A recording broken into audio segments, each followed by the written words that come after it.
Fly home. Don't say anything to your mother and brother. That text came in at 6:47 a.m. while I sat on a sunlit balcony in Hilton Head Island, watching my mother laugh for the first time in 21 years. At something my brother said. An unknown number. No name. 7 words that turned my stomach to ice. 12 hours later, I was standing in the arrivals hall of Hartford Bradley Airport. A man in a gray suit held a sign with my name. Next to him, 2 police officers. And what they showed me in that conference room. I don't remember hitting the floor. I just remember waking up to fluorescent lights and a paramedic asking me to count backward from 10. That was 4 months ago. I still don't sleep through the night. But I need to tell you everything. Because what my family did, and what I did about it, changed who I am forever. Before I go on, please take a moment to like and subscribe, but only if you genuinely connect with this story. And I'd love to know, where are you watching from right now? Drop your city and your local time in the comments. My name is Willow Farrell. I'm 32 years old, and this is the story of how my own mother and brother tried to destroy me, and how the truth saved my life. Now let me take you back to a rainy November night in Glastonbury, Connecticut, the night I stopped being someone's daughter. I was 11 years old.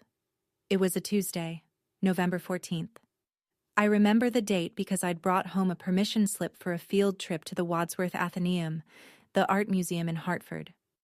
I needed a parent's signature and $3. That's it. A signature and $3. My mother, Margaret Farrell, was sitting at the kitchen table when I walked in. She had the phone pressed to her ear. Her voice was calm, flat, like she was reading a grocery list. "It's done," she said. "She's leaving tonight." I didn't know who she was talking to. I still don't. She hung up and looked at me the way you'd look at a stain on a countertop, something to wipe clean. "Pack your things," she said. I thought she meant for the field trip. I actually smiled. "You're leaving, tonight." My brother Dean stood at the top of the stairs. He was 14. He watched the whole thing, didn't say a word, didn't move. Just leaned on the railing like he was watching a show that didn't concern him. My mother opened the front door. Rain was hammering the porch. She handed me a black garbage bag, the kind you use for yard waste, and said 4 words I will hear for the rest of my life. "Go, don't come back." No suitcase, no coat, no explanation, no $3. I walked 3 miles in that rain. My sneakers filled with water by the second block. The garbage bag ripped at the corner of Hebron Avenue, and my library book fell into a puddle. I made it to my grandfather's house on Hubbard Street at 9:20. When he opened the door, he didn't ask what happened. He didn't call Margaret. He just knelt on the wet porch, wrapped his arms around me, and said, "You're home now, little bird." That was the last time anyone in my family held me for 21 years. My grandfather, Walter Ashford, was a retired civil engineer who lived like he'd never earned $1 past his pension. Small Cape Cod house, vegetable garden out back. A workshop in the garage where he fixed clocks, radios, anything with gears. He wore the same 3 flannel shirts on rotation and drank his coffee black from a mug that said, "World's OK-est Grandpa." My grandmother Rosemary was the warmth in that house. She taught me how to make pot roast on Sundays. She braided my hair before school. She read to me every night, even when I was 12 and probably too old for it.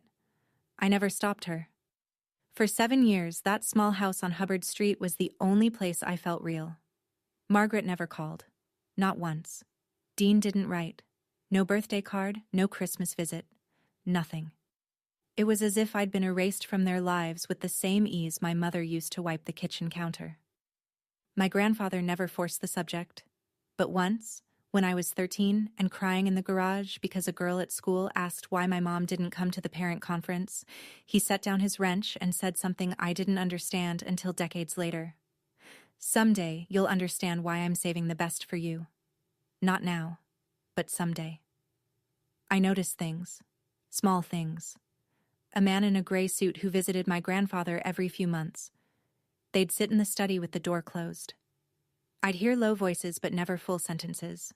When I asked who the man was, Grandpa said, An old friend helping with paperwork. I didn't push. I was just grateful to have a home. My grandmother Rosemary passed when I was 16. A stroke, quick and merciful. And the house on Hubbard Street got a little quieter, a little colder. But my grandfather kept going. For me, I think. He drove me to campus tours. He proofread my college essays. He kept a locked oak box on the top shelf of his closet that he never opened in front of me. I asked him once what was inside. He smiled and said, "Your future." My grandfather died in his sleep 3 weeks before I started college. I found him on a Saturday morning, still in his flannel, one hand resting on a book about covered bridges. He looked peaceful. He looked done. The funeral was small. 6 neighbors, the pastor from the Methodist church on Main Street, a woman who ran the hardware store where Grandpa bought his nails, and then Margaret walked in. I hadn't seen my mother in 7 years. She wore black from head to toe. A silver cross hung from her neck. She moved through the church like a widow in a movie, touching pews, dabbing her eyes with a tissue, whispering, "Thank you," to strangers who offered condolences. She never looked at me. Not once. But Dean did. He walked right up to where I was sitting in the front pew, leaned down, and said something so quietly that only I could hear it. "Grandpa left everything to Mom.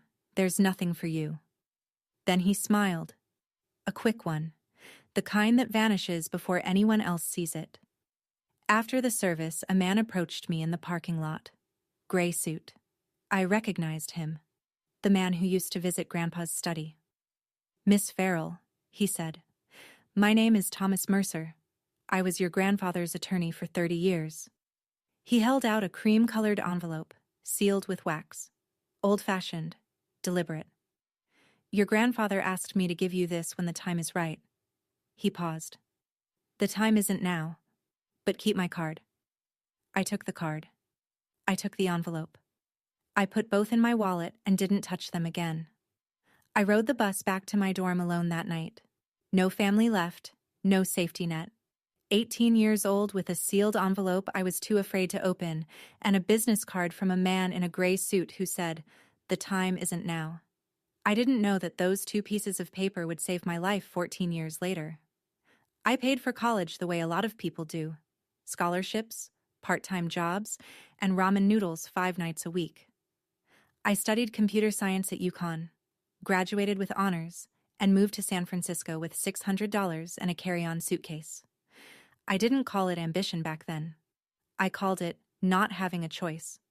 By 24, I was working 80-hour weeks at a startup in Soma, writing code for an app I didn't believe in, eating lunch at my desk, and sleeping in a studio apartment the size of a parking space. Nobody in my family knew where I was. Nobody asked. But something was growing. Not resentment. Purpose. I kept thinking about the kids I'd met in college who'd aged out of foster care with nothing. No family. No guidance.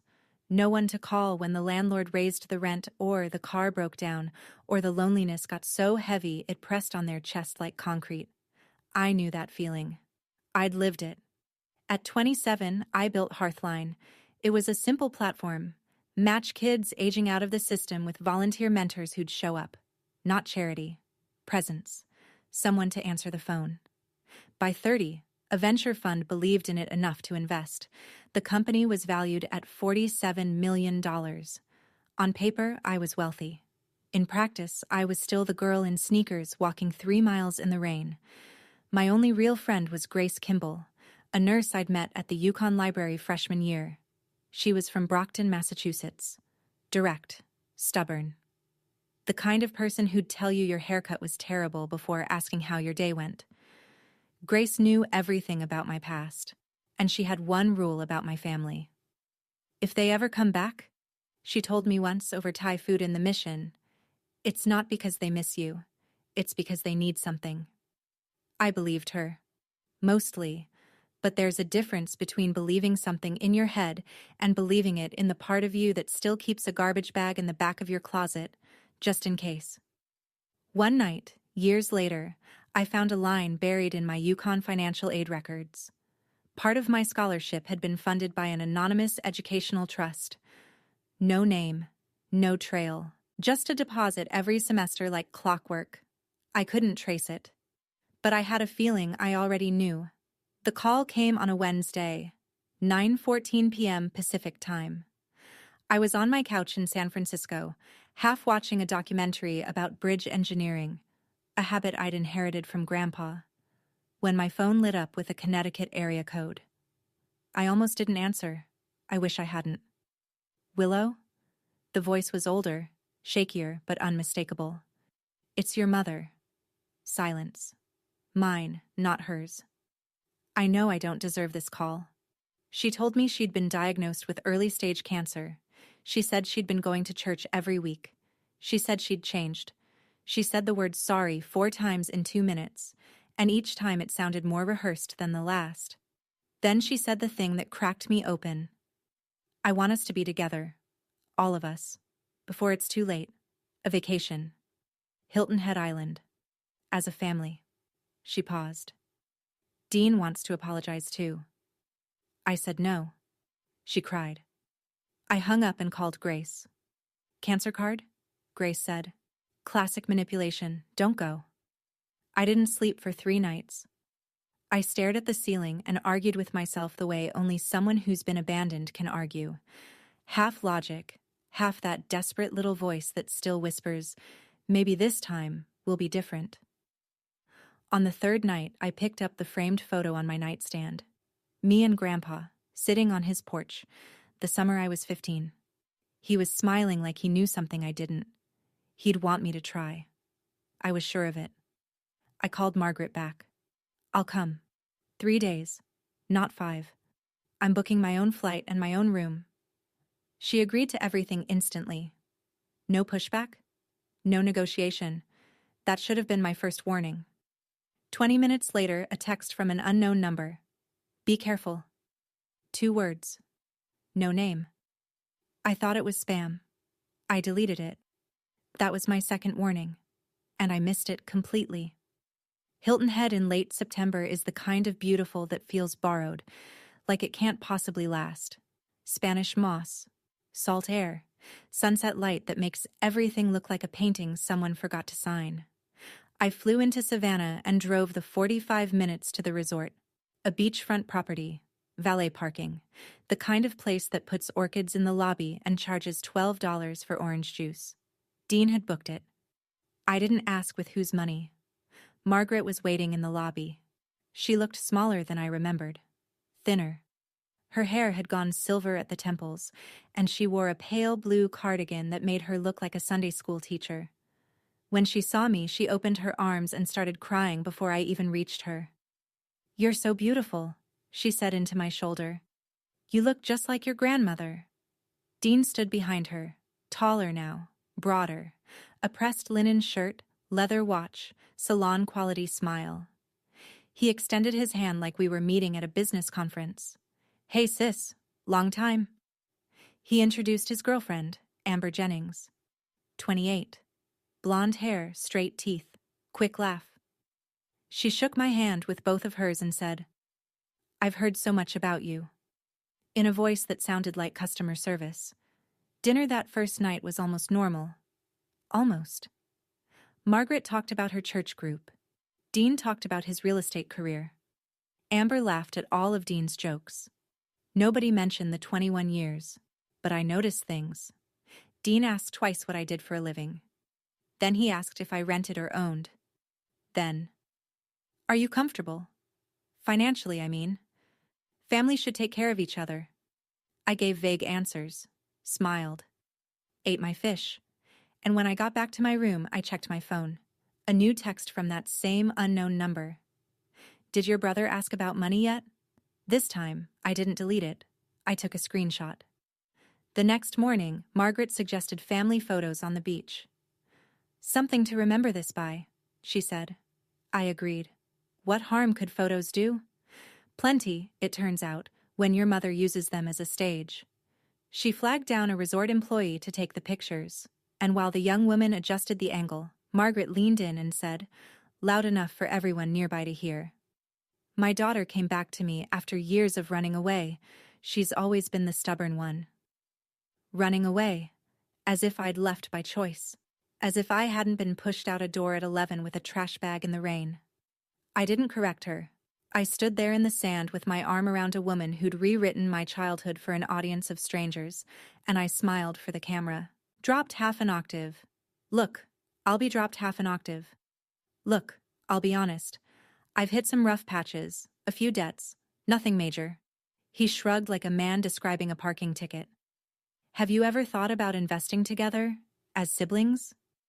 I'm not in a position to invest, I said. He pivoted fast.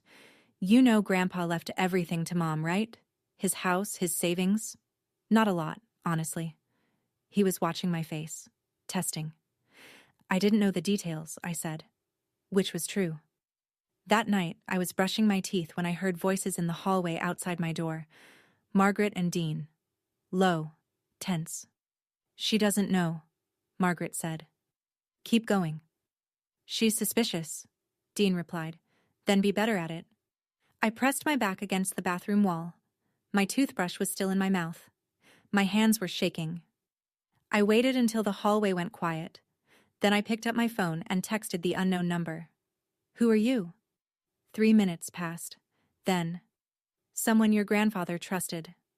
Morning, day 3. The last day I'd agreed to stay. Dean came to breakfast carrying a manila folder. He set it on the table between the salt shaker and the butter dish, casual as a newspaper. So, I've been looking into Grandpa's estate, he said. Turns out there's property and accounts that were never properly distributed. He opened the folder and slid a stapled document toward me. Mom and I think it's fair if we all sign this, just to consolidate things under one family trust. I picked it up. The header read, Family Trust Agreement, Ashford/Farrell Estate. I'm not a lawyer, but I've spent 5 years reviewing contracts for my company. I know what a power of attorney clause looks like when it's dressed up in family language. And this document was handing Dean full control over every asset tied to the Ashford name. I need time to read this properly, I said. It's just a formality. Dean leaned back. Mom already signed. Margaret pulled my hand back. I said I need time. Pulled my hand back. I said I need time. Dean's jaw tightened. Amber glanced at him, then looked down at her phone. Back in my room, I photographed every page and sent the images to my attorney in San Francisco. 2 hours later, he called. Don't sign anything, he said. This document would give your brother control over assets you might not even know you have. I sat on the edge of the bed. My phone buzzed. The unknown number. Longer this time. Fly home. Don't say anything to your mother and brother. There's a flight at 6 a.m. from Savannah. Take it. A car will be waiting at Hartford. Don't be afraid. I sat on that bed for an hour staring at the message. My hands were shaking. I kept thinking, what if this is a scam? What if someone is trying to separate me from my family again? But then I thought, what family? The one that kicked me out at 11? The one that just slid a trap across the breakfast table and called it legacy? I had to choose, and I chose to trust a stranger over my own blood. Would you have done the same? I still don't know if it was courage or just survival instinct.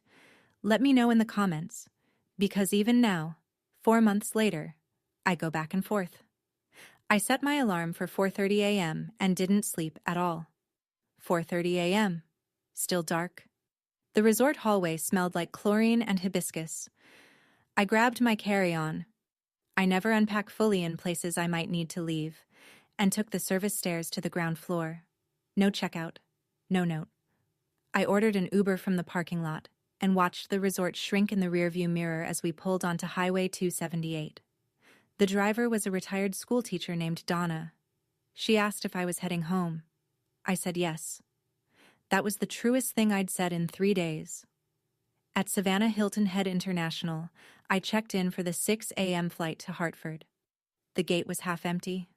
A businessman, a mother with a sleeping toddler. Me, sitting in a plastic chair with a coffee I couldn't drink, rehearsing goodbye speeches I'd never give.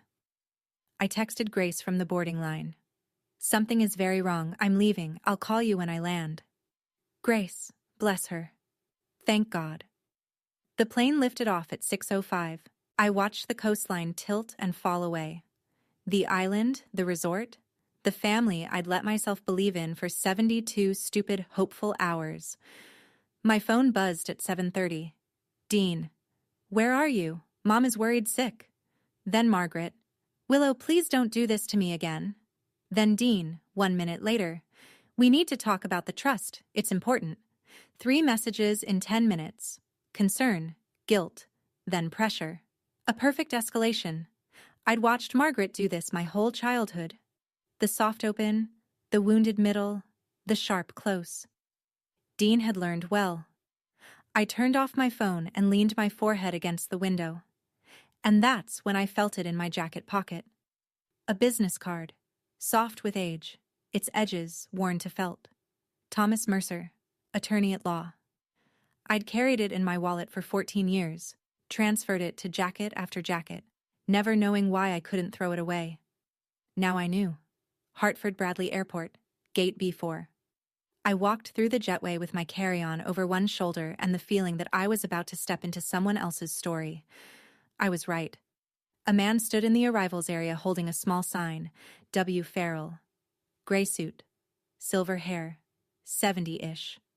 Beside him, 2 Connecticut State Police officers in pressed uniforms, hands at their sides. Not aggressive, but present. The man lowered the sign when he saw me. Miss Farrell, my name is Thomas Mercer. I was your grandfather Walter Ashford's attorney for 30 years. He offered his hand. Steady grip, kind eyes. We need to talk, privately. They led me to a small conference room near the airline offices.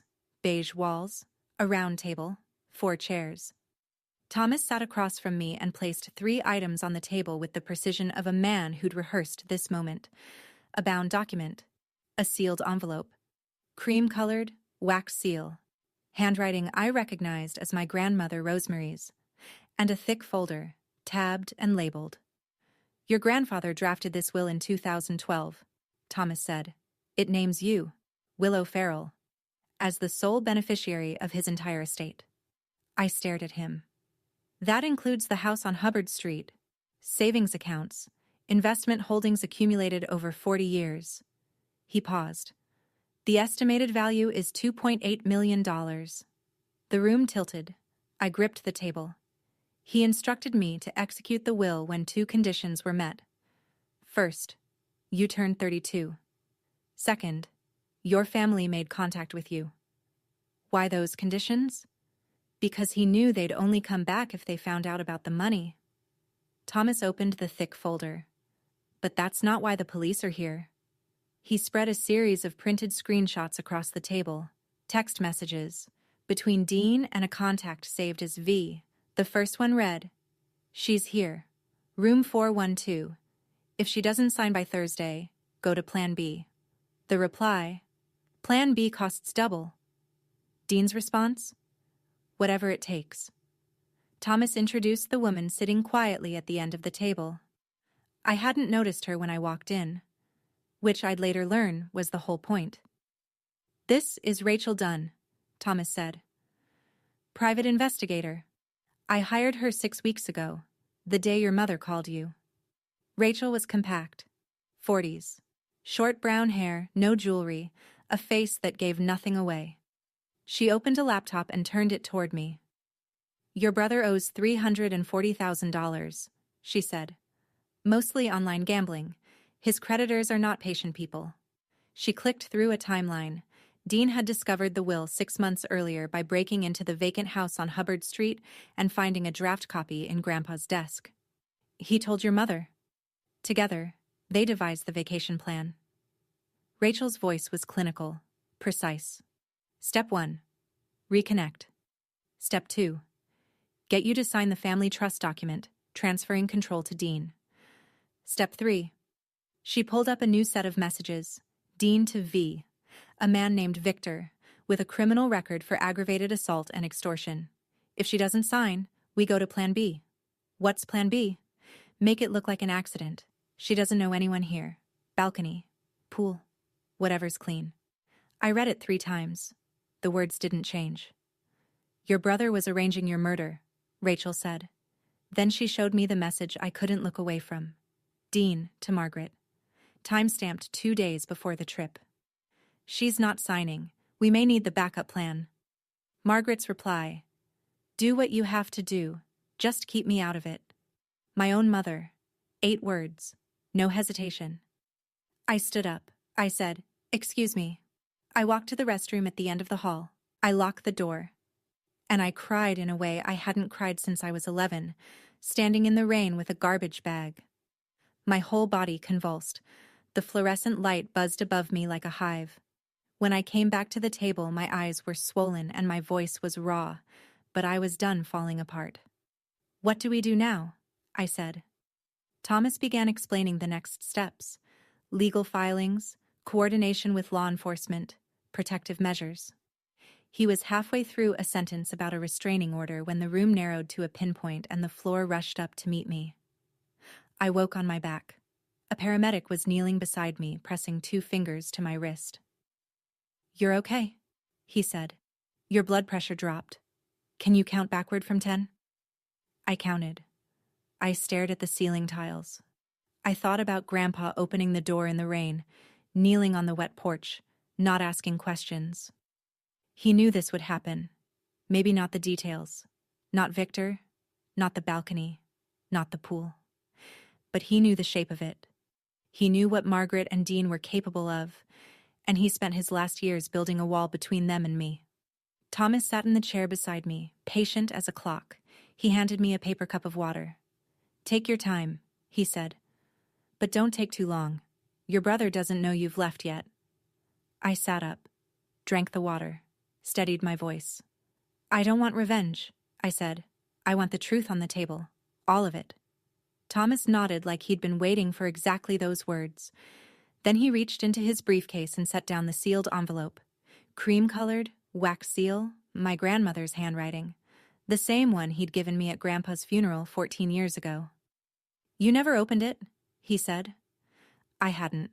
I'd carried it across 6 apartments, 4 cities, and 1 entire career. It had traveled in jacket pockets and shoeboxes and the bottom of filing cabinets. I'd touched it 100 times and never broken the seal. Open it when you're ready, Thomas said. Your grandmother Rosemary wrote it the week before she passed. I slipped the envelope into my bag. Not yet, but soon. First, I had a brother to stop. Thomas arranged a room at a hotel in Hartford. Quiet, clean, away from anything with the name Farrell attached to it. Grace flew in from Boston that same night. She walked through the door, dropped her bag, and wrapped her arms around me without a word. Then she said what Grace always says. I told you not to go. I know. I leaned into her shoulder. But if I didn't go, they would have found me eventually. She didn't argue. She knew I was right. While Grace ordered room service, I couldn't eat. The machinery of consequences was grinding forward 2 states away. Connecticut State Police had coordinated with law enforcement in South Carolina. The plan was clean. Arrest Victor first at Hilton Head, then take Dean the following morning back in Glastonbury. I sat on the hotel bed while Grace dozed in the armchair. Midnight. The city hummed outside the window. I pulled the envelope from my bag. The wax cracked like a whisper. Inside, 1 sheet of stationery, pale yellow, and a photograph. Rosemary's handwriting was careful, deliberate, the kind of penmanship they taught in schools that don't exist anymore. My dearest Willow, if you're reading this, it means your grandfather is gone and I'm gone, and someone is trying to take what's yours. I'm sorry I couldn't protect you while I was alive, but I want you to know, you were never the problem. Your mother was broken long before you were born, and she broke you instead of fixing herself. You deserve the world, little bird.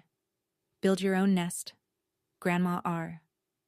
The photograph. Me at 5 years old, sitting on Rosemary's lap, both of us laughing at something outside the frame. On the back, in pencil, 4 words. You were always enough. Grace woke up to find me sitting cross-legged on the floor, holding the photo, tears running silent and clean. She didn't ask. She sat beside me, took my hand, and stayed there. At 1:47 a.m., my phone lit up. Thomas. Victor has been arrested. He's cooperating. Your brother will be arrested at 7 a.m. tomorrow morning. I set the phone down and looked at the photograph one more time. 5 years old. Laughing. Enough. 7 a.m. sharp. 2 unmarked cars pulled up to Margaret's house in Glastonbury. Dean was at the kitchen table eating cereal when they knocked. He answered the door in sweatpants. The officers read him his rights while Margaret screamed from the porch in a bathrobe, clutching the railing like the house was sinking. I know these details because Rachel Dunn sent me a brief report that afternoon. Clean. Factual. No editorializing. That was Rachel's way. Margaret's call came 40 minutes after the arrest. "What have you done?" She was hyperventilating. "They took your brother. He didn't do anything. He hired someone to kill me, Mom." Silence, long enough to hear a clock ticking somewhere in her house. "That's ridiculous. Dean would never. You're making this up to get back at us. The police have the messages, all of them." I let that settle. "Including yours." "What messages?" I read it from the screenshot on my phone, word for word. "Do what you have to do, just keep me out of it. That was you." 10 seconds of nothing, then quieter. "That was about the trust documents, not about hurting you. That's for the judge to decide." I hung up, set the phone face down on the nightstand, didn't pick it up again for 6 hours. Over the next few days, the pieces sorted themselves. Dean was held without bail. The nature of the charge, plus Victor's cooperation, made him a flight risk. Amber Jennings vanished. Checked out of the resort the morning of Dean's arrest, canceled her phone number, left no forwarding address. Thomas called that evening. "We need to move on the inheritance claim. Your grandfather's property in Glastonbury has been sitting empty for 14 years. He paused. He left instructions about what to do with it. Margaret, meanwhile, had already hired an attorney. Within 24 hours, her lawyer filed a motion to invalidate the will, claiming Grandpa Walter had lacked testamentary capacity when he signed it. The fight for the truth was just beginning. Margaret had always been better at narrative than truth. Within 48 hours of Dean's arrest, she transformed herself from complicit mother into grieving victim. She posted on her church group's Facebook page, the one with 900 members and a shared prayer list. "My daughter is trying to steal her grandfather's inheritance and put my innocent son in jail. Please pray for our family." It worked. My phone started ringing. Numbers I hadn't seen in 20 years. Some callers were polite, cautious even. Others were not. A woman from Margaret's Bible study left a voicemail calling me ungrateful. A man whose name I didn't recognize said I should be ashamed of what I was doing to my poor mother. I didn't respond to any of them. There was no point in fighting a story that had been running for 21 years. But then a call came from someone I didn't expect. "Willow? This is Patricia Boyd. I lived 3 houses down from your mother on Sunset Terrace." I remembered her. Barely. A tall woman with garden gloves who waved from her driveway. "Your mother told everyone you ran away at 11 because you were a troubled kid," Mrs. Boyd said. Her voice was steady but thin. "I believed her for 20 years." She paused. "But last week I saw the police report." "What police report?" "The night you left. A neighbor, me, actually, called the police because I saw a child walking alone in the rain carrying a garbage bag. An officer went to your mother's house. She told him you'd gone to stay with relatives voluntarily. They closed the case." A police report. Filed the night I was thrown out. Margaret had lied to the officer's face and the case had simply disappeared. I didn't know about any of it. "I'm calling because I owe you an apology," Mrs. Boyd said. "I should have followed up. I should have looked harder. I didn't." Thomas later confirmed. Grandpa Walter had kept a copy of that police report. It was in the file alongside the will. He'd known about it from the beginning. And then Thomas told me something that broke me open all over again. "Your grandfather tried to get legal custody of you, multiple times. Margaret threatened to accuse him of abuse if he didn't back off. He chose to protect you from the shadows instead. My grandfather had fought for me, and my mother had used a lie like a loaded gun to stop him. I didn't fight back on social media. I didn't post a rebuttal. I didn't call Margaret's church friends to plead my case. Instead, I did what Grandpa taught me. I built something. Thomas filed the petition to validate the will with the Hartford Probate Court. The hearing was set for 2 weeks out. Margaret's attorney had already submitted the diminished capacity argument, claiming Grandpa Walter was mentally unfit when he signed. It was a common tactic, Thomas said, and almost always a losing one when the signer had a clean psychiatric evaluation on file, which Grandpa Walter did, dated 2 weeks before the will was signed, conducted by Dr. Alan Fielding, a board-certified psychiatrist still practicing in New Haven. Full competency confirmed. But Thomas had more. He arrived at the hotel one afternoon carrying a wooden box. Oak. Old. Brass latch. I recognized it instantly. The box from Grandpa's top shelf. The one he never opened in front of me. Your grandfather's house has been sealed since his death, Thomas said. This was in the master closet. He left instructions that I should give it to you when the legal process began. I opened it. Inside, 7 leather-bound notebooks. Grandpa Walter's handwriting. A diary spanning 7 years. From the year I moved in to the year he died. I opened the first one at random. March 2009. Called Margaret again. She said Willow is better off without this family. Maybe she's right, but not in the way Margaret means it. He'd documented everything. Every phone call to Margaret. Every refusal. Every legal attempt to bring me home. Every quiet act of protection that I never knew about. Your grandfather didn't just plan for your future, Thomas said, adjusting his glasses. He documented the past. He knew this fight was coming.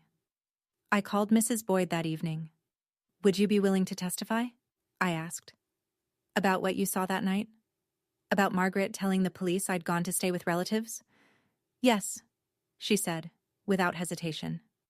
I should have done it 21 years ago. Meanwhile, Grace helped me connect with a nonprofit organization that specialized in transitional housing for youth aging out of foster care. Grandpa's house on Hubbard Street had been empty for 14 years. His will included a specific note about the property. Not a clause, not a condition. Just a line in the margins of his own handwriting. For the children who need a door opened. I was starting to see the full picture now. My grandfather hadn't just saved me. He'd designed a blueprint for what came next. He just didn't live long enough to hand me the key himself. 3 days before the hearing, Dean's defense attorney reached out to Thomas with an offer. Dean would plead guilty to criminal solicitation, a lesser charge, in exchange for Willow not pursuing civil damages. Thomas relayed the message over the phone. I don't want his money, I said. I want him to face what he did. That same afternoon, Margaret called. Not crying this time. No church voice. No trembling hands you could hear through the speaker. This Margaret was the one I remembered from childhood. The real one. Cold. Measured. Stripped of performance. Drop the charges, she said. Walk away, or I will make sure every person in this state knows what kind of daughter you are. What kind is that? The kind who destroys her own family. I let the silence sit for 3 full seconds. You destroyed this family 21 years ago on a rainy Tuesday night, I said. I was just the evidence. I hung up. Thomas spent that week assembling everything. The validated will, the psychiatric evaluation, the police report from 2003, Walter's diaries, the text messages between Dean and Victor, the text between Dean and Margaret, Mrs. Boyd's sworn statement, Rachel Dunn's investigative report. The courtroom will be full, Thomas warned me. Margaret's church friends, neighbors, local press may show up. Good, I said. The truth works best in the open. That night, alone in the hotel, I returned to the oak box. I'd read most of the diaries, but at the very bottom, beneath the last notebook, I found something I hadn't noticed before. A savings book, a college education fund. The name on the account, Willow Farrell. Opened the day I was born. The final entry was a deposit dated 3 months before Grandpa died, and on the last page, in his careful engineer's handwriting, for the nest you'll build yourself. Sitting there, holding that savings book with my name on it, a name my grandfather wrote on the day I was born, I realized something. He never forgot me. not for a single day. Even when I thought I was completely alone in the world, someone was quietly building a floor beneath me so I wouldn't fall through. I wonder, have you ever discovered, years later, that someone loved you in silence? That the luck you thought you had was actually someone's careful, invisible plan to keep you safe? If you have, I'd love to hear about it in the comments. I think we don't say these things often enough. I closed the box, set my alarm, and laid out my clothes for court. Tomorrow, the truth would have a room full of witnesses. Hartford Probate Court, Courtroom 3B, 9:15 on a Tuesday morning. The room was full. Margaret's church friends filled one side, a cluster of women in modest blouses, clutching purses, whispering. On the other side, Mrs. Boyd in a navy dress. Grace, steady as a wall. 2 reporters from the Hartford Courant with notebooks open, a sketch artist. And scattered throughout, neighbors from Glastonbury who'd come because small towns run on stories, and this was the biggest one in decades. Margaret sat at the respondents' table. Black dress, silver cross, a tissue balled in her right hand. Her attorney, a slender man with rimless glasses, shuffled papers with a confidence that would dissolve within the hour. The hearing opened. Margaret's lawyer presented the diminished capacity claim. He described Walter Ashford as elderly, isolated, possibly influenced by his attorney. He said the word confused 3 times. Thomas stood. He placed the psychiatric evaluation on the judge's bench. Signed, dated, unambiguous. Full cognitive competency, confirmed by Dr. Alan Fielding, 2 weeks before the will was executed. Then he opened the diary. He read aloud the entry from November 14th, 2003. The night I was thrown out. Grandpa's handwriting. Grandpa's words. Margaret called at 9 p.m., said she put Willow out. The child walked 3 miles in the rain to my door. She was 11. She was shaking. I called Margaret back. She said, "Keep her. I don't want her." The courtroom went quiet. Not church quiet. Grave quiet. Margaret shot to her feet. "That's a lie. He made that up." "Sit down, ma'am," the judge said. Thomas called Mrs. Boyd to the stand. She walked slowly, hands folded. She described the night, the rain, the child, the garbage bag, the 911 call. She described the officer going to Margaret's house. She described what Margaret told him. She said her daughter had gone to stay with family, Mrs. Boyd said, voluntarily. She looked directly at Margaret. That was a lie. I watched that little girl walk down the street soaking wet. There was nothing voluntary about it. One of the church women in the back set down her purse and didn't pick it up again. During the 15-minute recess, Margaret crossed the aisle and grabbed my wrist. Her grip was tight. Her eyes were dry now. No performance left. "You're killing me," she whispered. "Is that what you want?" I looked down at her hand on my arm. I removed it, gently, finger by finger, and met her eyes. "No, I just want the truth to have a voice." The judge returned. The room rearranged itself into silence. Thomas presented the final pieces, the psychiatric evaluation. The 2 signing witnesses, Dr. Alan Fielding and Martha Bowen, the town librarian. Both still alive, both prepared to confirm. The 20-year chain of custody that Thomas had maintained on every document. Clean, unbroken, airtight. The judge reviewed the file for 8 minutes that felt like 80. Then he spoke. "The court finds the will of Walter H. Ashford to be valid and duly executed. The petitioner, Willow Farrell, is recognized as the sole designated beneficiary." Margaret's head dropped. Not dramatically. Not the way she'd performed grief at the funeral. This was real. Her shoulders folded in. Her attorney put his hand on her arm, and she shook it off. No one from the church pews moved to comfort her. Thomas wasn't finished.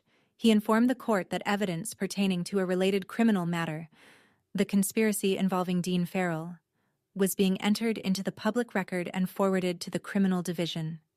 He presented the text messages, all of them. Dean to Victor. "Make it look natural. She doesn't know anyone here." Victor to Dean. "Plan B costs double." Dean to Margaret. "She's not signing. We may need the backup plan. And Margaret, in 8 words that echoed through that courtroom like a gunshot. Do what you have to do. Just keep me out of it.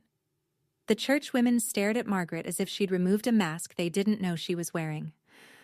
A reporter scribbled so fast her pen scratched audibly against her notepad. The judge noted that the criminal prosecution of Dean Farrell for criminal solicitation would proceed separately. Potential maximum sentence: 20 years. He turned to Margaret. Ma'am, the contents of your communications may be subject to further review by the state's attorney. I'd advise you to consult your counsel. Margaret didn't move. She sat perfectly still, staring at the table, as if the world had gone on without her and she was just now noticing. I stood up, walked past her, didn't look down. You've won, she said to my back. Quiet, stripped. Happy now? I stopped. Didn't turn around. This was never about winning. I kept walking. Outside the courthouse, the September sun was almost offensive in its brightness. The world hadn't stopped. Traffic hummed. A man across the street was eating a hot dog. A reporter from the Current approached me on the steps. She was young, late 20s, ponytail, a recorder in her hand. Ms. Farrell, do you have a comment? I'd been thinking about this moment since the night I opened Rosemary's letter. Not rehearsing, deciding. What does a person say when the worst of her life becomes public record? She says what matters next. My grandfather Walter Ashford spent his life building things, I said. He built houses. He built futures. And even after he was gone, he built mine. The reporter waited. His home in Glastonbury has been empty for 14 years. I'm turning it into a transitional home for young people aging out of foster care. It's what he wanted. He wrote it down. What will it be called? Ashford Nest. I paused, because my grandmother once told me, build your own nest. Behind me, I heard Mrs. Boyd make a sound, a small intake of breath that turned into a sob she caught with her hand. The reporter asked the question I knew was coming. What about your mother? That's a private matter. Do you forgive her? 3 seconds of silence. I let them pass. Forgiveness is a process, I said. But boundaries are a decision. I've made mine. Grace stood a few feet behind me, arms crossed, smiling the way Grace smiles, more with her jaw than her mouth. She nodded once. Thomas shook my hand on the bottom step. Your grandfather would be proud. I know, I said. As the reporter walked away, Mrs. Boyd touched my arm. I want to volunteer at Ashford Nest, she said. Her eyes were red. I owe you 21 years. Then she added quietly, there are 3 other neighbors who saw things back then. We were all too scared of your mother to speak up. She straightened her shoulders. Not anymore. 1 week after the hearing, Margaret requested a meeting. She went through Thomas. I'd blocked her number the day of the trial. I agreed. Public place, neutral ground, a coffee shop on Main Street in Glastonbury called Bean and Spoke.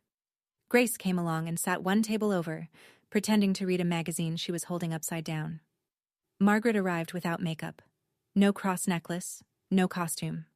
She looked like a woman who'd been awake for a week, which she probably had. She'd aged 10 years in 7 days. She sat across from me and folded her hands. I'm sorry, she said. For which part? She blinked. For all of it. That's not specific enough for me to accept. Margaret started to cry. Quietly this time. No audience. No performance. I watched her face and tried to tell the difference between real tears and muscle memory. I couldn't.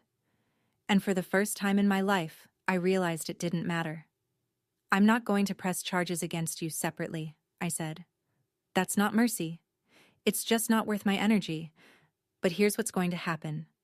She looked up. You will not contact me. You will not visit Ashford Nest. You will not speak about me publicly. If you do, Thomas has everything he needs to pursue conspiracy charges. I kept my voice flat, steady, the way you'd read the terms of a lease. This isn't a negotiation. I'm your mother, she said. You were, I said. You chose not to be, and I've accepted that. I stood. placed $8 on the table, my coffee and hers, picked up my jacket. Willow. I walked to the door. I didn't look back. Outside, the October air hit my face like cold water. Grace caught up with me on the sidewalk. You okay? No, I said, but I will be.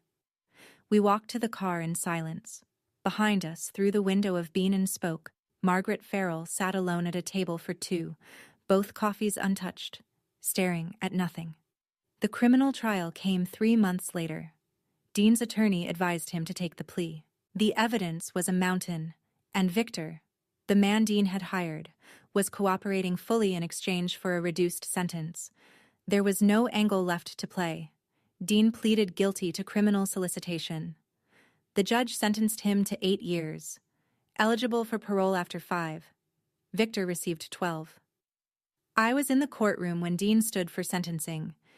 He wore a county-issued jumpsuit and the kind of expression I'd seen on men in documentaries. Not remorse, just the slow dawning recognition that their story wasn't going to end the way they planned. Before the bailiff let him out, Dean turned toward me. I thought, for one heartbeat, that he might apologize, that he might say something human. I just needed the money, he said. That was it. Not, I'm sorry I tried to kill you. Not, I was wrong. Just, I needed the money. As if I were an obstacle between him and a bank teller. I said nothing. I sat. I listened to the judge close the record. I walked out into a hallway that smelled like floor wax and old coats. Margaret was not charged. The text message, "Do what you have to do. Just keep me out of it," was damning in plain language but legally ambiguous. Her attorney argued it referred to the trust documents. The state's attorney declined to prosecute. Insufficient evidence for conspiracy. But the court of public opinion had already ruled. Margaret's church group quietly removed her from the volunteer roster. Neighbors stopped returning her calls. The Glastonbury she'd curated for 2 decades, the one where she was the devoted mother and I was the troubled runaway, collapsed like a theater set after the lights come up. She sold the house on Sunset Terrace within a month and moved to a small apartment in Clearwater, Florida. Alone. Rachel Dunn's final report answered one last question. Amber Jennings wasn't Dean's girlfriend of 2 years. They'd met on a dating app 3 months before the trip. Rachel traced Amber's phone records. She'd texted Dean a photo of my passport and my flight itinerary the first night at the resort.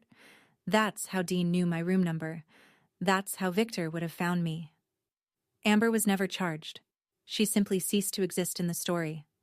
A supporting actress who left when the production shut down. 6 months after the trial, the house on Hubbard Street was reborn.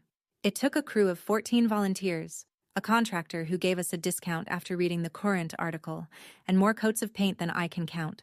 We replaced the porch boards. We fixed the leaky kitchen faucet Grandpa had been getting around to for a decade.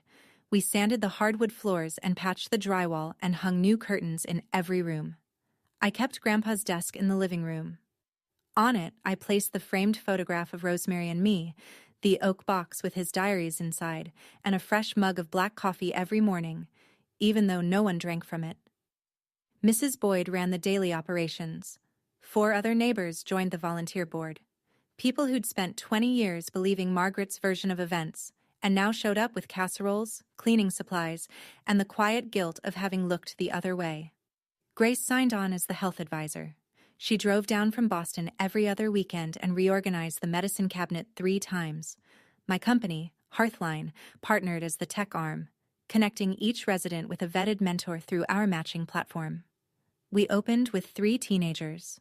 The ceremony was small. No press. No ribbon cutting. Just me, standing in the living room where my grandfather used to read the paper, telling 3 young people the only thing I knew to be true. This house belongs to a man who believed in second chances. He gave me one. Now it's yours. A girl named Lily, 16, close-cropped hair, arms crossed tight against her chest like she was holding herself together, raised her hand. Did your family throw you out too? Yes, I said. And you turned out okay? I thought about it. Not for drama, because I wanted to give her an honest answer. I turned out honest, I said. That's better than okay. Lily uncrossed her arms. Just slightly, but I noticed. It happened on a Sunday. I was cleaning out the last of Grandpa's closet, the shelf behind the oak box, where old shoe boxes and tax folders had been stacked since the Clinton administration. At the bottom of the pile, I found a manila envelope, thick, heavy, sealed with clear packing tape and labeled in Grandpa's handwriting, for Willow, when she's ready. Inside, 17 documents. Each one a petition for legal guardianship of a minor child, me, filed with the Connecticut Superior Court. The first was dated June 2003, 7 months after I arrived at his door. The last was from 2012, 2 years before he died. 17 petitions, 17 denials. Every single one had been contested by Margaret. Her objections were consistent. Walter Ashford is elderly. Walter Ashford is in declining health. Walter Ashford cannot provide a stable home environment.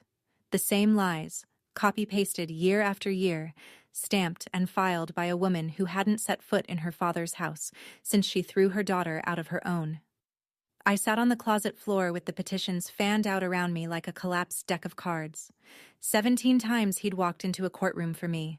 17 times my mother slammed the door. And he never told me. Not once. Thomas confirmed it that evening by phone. He didn't want you carrying that weight while you were building your life.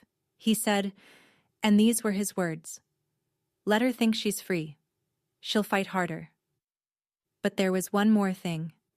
Clipped to the 9th petition, the one from 2005, was a supporting affidavit signed by someone I hadn't thought about in over 20 years. My father, Robert Farrell, the man who left when I was 4 and never looked back. He had signed a document supporting Grandpa Walter's custody bid. 1 page, 1 signature, then silence again. No follow-up, no phone call, no contact. I don't know what it means. I haven't decided if it changes anything. But for the first time since I was a little girl, I thought about my father as something other than absence. I found a letter beneath the petitions, the last one Grandpa ever wrote to me, undated, unsigned, as if he'd started it, put down the pen, and never picked it up again. I failed you 17 times in court, but I will not fail you in my final act. Everything I have is yours. Use it to build what I couldn't, a home no one can take from you. I pressed the letter against my chest, closed my eyes, and let myself cry for the last time in this story. 3 months after Ashford Nest opened, Mrs. Boyd called me on a Wednesday afternoon. "Your mother is outside," she said. "She's just standing on the sidewalk, across the street, looking at the house." I walked out the front door. Margaret was on the opposite curb, wearing a beige coat and flat shoes. No makeup, no cross. She looked like a woman returning to a place that had moved on without her, which is exactly what she was. She saw me and didn't wave, just stood there, like she was waiting for permission to exist. "He gave it to you," she said. "The whole house. He gave it to the children who need it. I grew up in that house, and I was thrown out of yours. I stayed on my side of the street. She stayed on hers. We both have memories. The difference is what we do with them." Wind pushed a crumple of dry leaves between us. Somewhere inside, I could hear Lily helping a new resident find the bathroom. "Can I come in?" Margaret said. "Just once." I stood still for 5 seconds. I thought about the rain, the garbage bag, the phone call. Keep her. I don't want her. The 17 petitions, the text to Dean.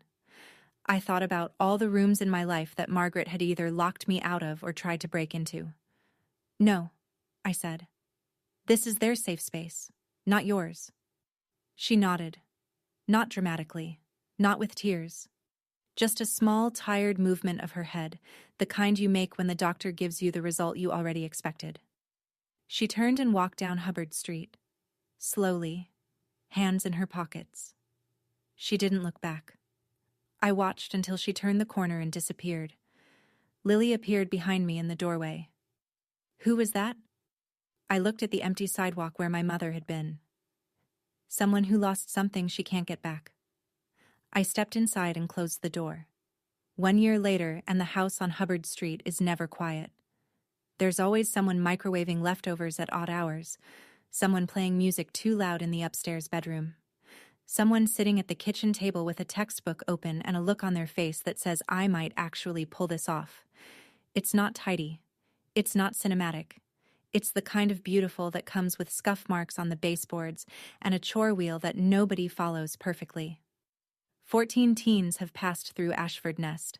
6 have moved into their own apartments. 2 are in community college. 1 got a full scholarship to Central Connecticut State. The others are still here, still figuring it out, still learning that a safe place doesn't mean a perfect place. Hearthline crossed 3,000 mentor matches last quarter.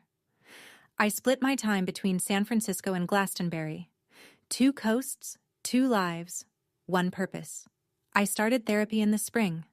I know, the woman who built a $47 million company from a dorm room couldn't figure out she needed a therapist. But I'd spent 20 years treating resilience like a replacement for healing. My therapist, a calm woman named Dr. Tran who drinks herbal tea and never lets me deflect, helped me understand that surviving isn't the same as being okay. Being strong doesn't mean being unbroken, she said during our 3rd session. It means healing out loud. I'm working on that. Grace visits Glastonbury every other weekend now. We cook in Grandpa's kitchen using Rosemary's recipes, her pot roast, her cornbread, her peach cobbler that never turns out right but tastes like home anyway. I hung a new photo on the refrigerator. Not Margaret, not Dean. It's me, Grace, Mrs. Boyd, Thomas, Lily, and the Ashford Nest kids, crowded together on the front porch, everyone mid-laugh. It's the kind of family photo nobody planned. It's my favorite thing I own. Thomas called on a Tuesday. I have something for you. Can you come by the office? He'd never asked me to come in person before. Everything since the trial had been phone calls and e-signatures. So I drove to his office in downtown Hartford. A 2nd-floor walk-up above a sandwich shop, which felt exactly right for a man who'd spent 30 years keeping his promises without needing a corner office to do it. He was standing by the window when I walked in. On his desk, a single envelope, cream-colored. No wax seal this time. Just my name in Grandpa's handwriting, slightly more unsteady than the last letter I'd read. Your grandfather left one final letter, Thomas said. He gave strict instructions. Deliver it exactly 1 year after the will was confirmed in court. He paused. Today is that day. I sat down. I opened it. Dear little bird, if Thomas gave you this letter, it means you survived. I knew you would. I'm sorry I couldn't be there to see it. I'm sorry I couldn't fight louder. But I hope you know. Every day you lived on your own, you proved that love isn't about blood. It's about choice. You chose to keep going. You chose to be kind when the world gave you every reason not to be. You chose to build instead of burn. I'm leaving you everything not because you need it, but because you'll use it right. Don't be angry at your mother forever. She's carrying a weight I couldn't lift for her. But don't let her carry it into your house either. Build your nest. Fill it with people who choose you back. I chose you. Every single day. Grandpa Walter. I folded the letter along its creases, placed it in my jacket pocket against my chest. Thank you, I said, for everything. Thomas took off his glasses, cleaned them with his tie, cleared his throat. It was the honor of my career, Willow. We shook hands. I held on a beat longer than usual. He let me. I walked down the stairs, past the sandwich shop, into the afternoon light, carrying a letter from a man who'd chosen me every single day, even the days I didn't know I needed choosing. That evening, Ashford Nest. Dinner was spaghetti. Overcooked, underseasoned, made by a 17-year-old named Marcus who swore he followed the recipe. Nobody complained. 2 kids argued about basketball. Lily stole garlic bread off someone's plate. Mrs. Boyd told everyone to use napkins. After cleanup, Lily found me in the hallway with her laptop. Can you help me with my college essay? What's your topic? She shrugged, looked at the floor, then at me. The people who saved me. I sat on the bench beside her. Write about the person who saved yourself. That's a better essay. She didn't say anything for a second. Then she opened the laptop and started typing. Later, I sat on the front porch. Grandpa's porch. The same spot where he used to drink black coffee from his world's okay-est grandpa mug and wave at Mrs. Boyd across the street. I looked down Hubbard Street, the same road I'd walked in the rain 21 years ago, trash bag over my shoulder, sneakers full of water. The same road Margaret had walked down 3 months ago, hands in her pockets, not looking back. The same road Grandpa had carried me in from the night I arrived at his door. The road hadn't changed, but I had. I pulled out my phone, the photo of Rosemary and me, 5 years old, laughing, always laughing. On the back, in pencil, "You were always enough." I put the phone away, leaned back, breathed in the cold Glastonbury air. Above me, the stars did what they always do, showed up without being asked. That's my story. It's not pretty. It's not tied with a ribbon. My brother is in prison. My mother lives alone in Florida. I don't hate either of them, but I don't open my door for them either. Here's what I learned. And I'm not saying this as advice. I'm saying it as someone who walked 3 miles in the rain at 11 years old and spent the next 2 decades trying to understand why. You don't owe loyalty to people who confuse control with love. You don't owe forgiveness on someone else's timeline. And you absolutely don't owe your silence to protect people who wouldn't protect you. If you're in a family that makes you feel small, that makes you question whether you're worth the trouble of keeping. Let me say this as clearly as I can. Leaving is not betrayal. Boundaries are not cruelty. And building a life they didn't plan for you is not revenge. It's survival. My grandfather knocked on the same door 17 times for me. 17 petitions. 17 refusals. He never stopped. If no one has knocked on yours yet, consider this my knock. Build your nest. Thank you for staying until the end. If this story touched something real in you, hit the like button and share it with someone who needs to hear it today. If you have your own story about setting boundaries with family, about walking away and finding out it was actually walking toward something, the comments are yours. I read every single one. And if you want another story about someone who refused to stay small, check the link in the description. I think you'll see yourself in it. Subscribe, and I'll see you in the next one.